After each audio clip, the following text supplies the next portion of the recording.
So I'm Brenda McEnery, and I've lived in Erin for approximately 38 years. I grew up on a very small farm in southern Ontario, close to Stratford in St. Mary's. And it was an original settler farm, my father's grandparents. And so my grandfather, my father's father, would often talk about growing up as a young boy amongst the local Indigenous. So these stories fascinated me, especially once I learned about them at school. And Grandpa was always trying to encourage and tell me where to go looking for artifacts, but of course I didn't really know what I was looking for because I'd only seen in the colonial archaeological books, what I like to call the Wikipedia exemplary artifacts that were woodland in origin and contact. So very current artifacts when the Europeans first arrived. But I did find this one round gold rock in an asparagus patch, because we were market gardeners and grew acres of asparagus. And my brothers led me to believe that it was a meteorite, and I believed them.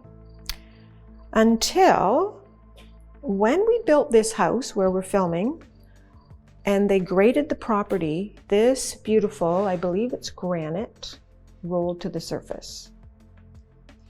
So I'm like, wow, that's another perfectly round rock. So as time goes on with the computer age, I was actually researching, and there were hints that yes, they could be indigenous of nature, but I would say from my research it was like 50-50. Naturally occurring, as opposed to altered by human hands, thus indigenous of nature. So I'm going to fast forward about 15 years after living here. I found this one just outside our property, on the property line actually. And I knew, being a rock hound all my life, that this had been altered by human hands. And at the time, I thought it was created by the people who established the mill, which is very close to here. Was Erin's original grist mill. And I thought the stonemasons must have created this. So held on to it, and then discovered, exploring Wellington County Museum, that they had one practically identical to it, and it was labeled as an Indigenous tool and a scraping device. So that was quite an aha moment for me. And in time, I did ask one of the Wellington Museum curators about the history of the Indigenous in Erin, and they said that there was no record of the Indigenous ever living in the Erin area, and so it must have been dropped. So now we're going to fast forward to COVID times.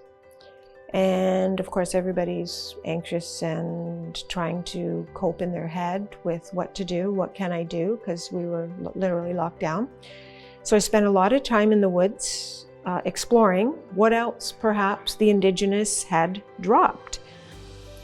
So in order to know what I was looking for, I went online, and one of the best teachers for me was a person called William Shira, who lives in the mid-states, I'm not sure which state, and he grew up on the reservation.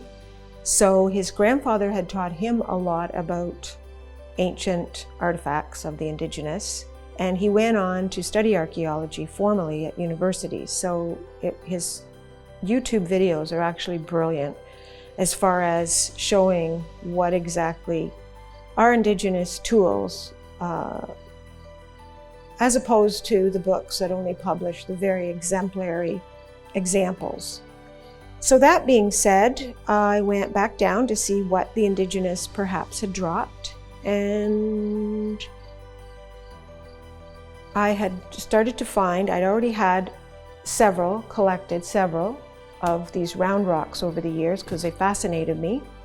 I was finding more and more, as well as other artifacts.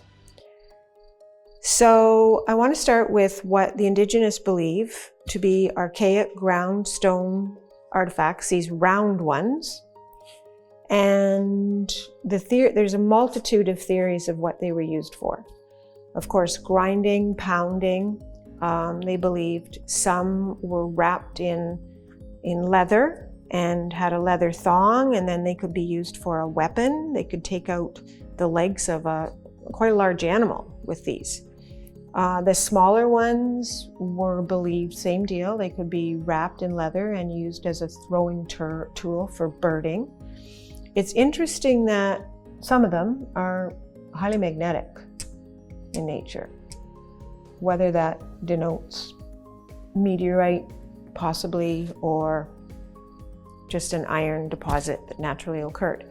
There's another interesting theory that they were used as birthing stones, where they actually would warm these smaller egg stones and place them in the woman's birthing canal to open the cervix and literally soften the labor so she could labor and birth with more ease.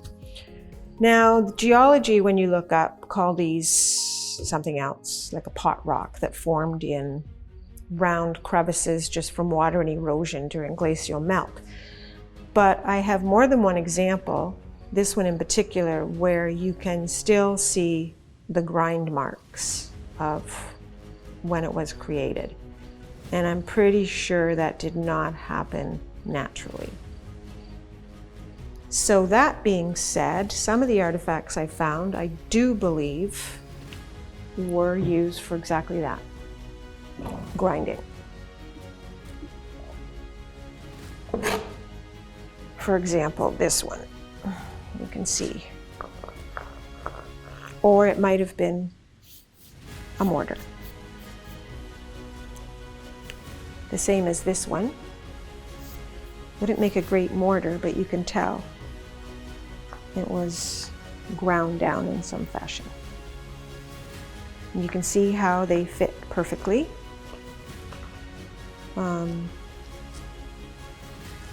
This one could have been both. It's large enough to be not only a grindstone, but the mortar aspect to the pestle.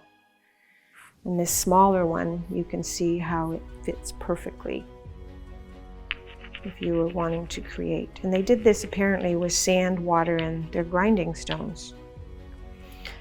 Now, I'd like to mention that all of these artifacts that I'm going to present have been found within a 2-mile radius of the village of Erin.